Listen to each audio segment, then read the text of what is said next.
Chapter 1. There was an uncomfortable sensation in Nelson's breast as he wondered why Sir William Hamilton had come aboard Vanguard to see him. The ambassador was fully recovered now, and they had met many times ashore in the last week. At the daily levee the royal family insisted on holding, even though they were in mourning for Alberto. Any discussions of a military or diplomatic nature had taken place then, usually in the company of Sir John Acton or the Marquis de Gallo. Not that there had been much to discuss. The French had occupied Naples, but had found that although the nobles welcomed them, the peasants were another matter.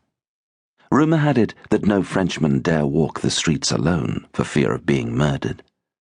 The Neapolitan naval officers who had remained had surrendered their ships to the enemy, which caused Nelson to curse the fact that he had failed to destroy them.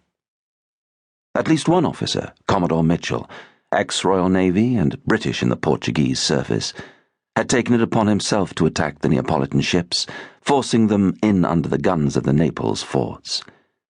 Meanwhile, Nelson was busy making dispositions that would not only keep them there, but cause as much trouble to the French occupiers as he could with what were strictly limited resources.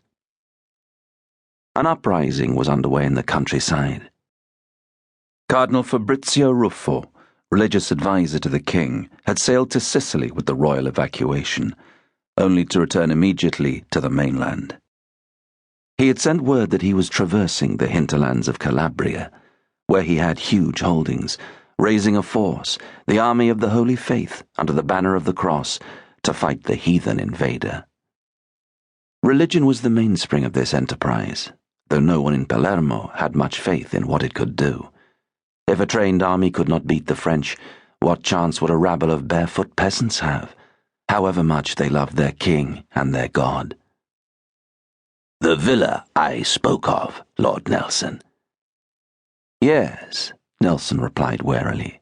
He recalled a discussion he had had with Sir William several days before, when the ambassador had declared himself eager to move out of the crowded royal palace into a residence he could call his own.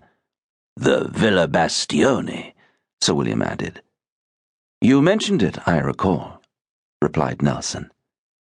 What Sir William recalled at that moment was the discussion he had had with Mary Cadogan, who, once she had discerned the direction of Sir William's intentions, had reverted to practicality.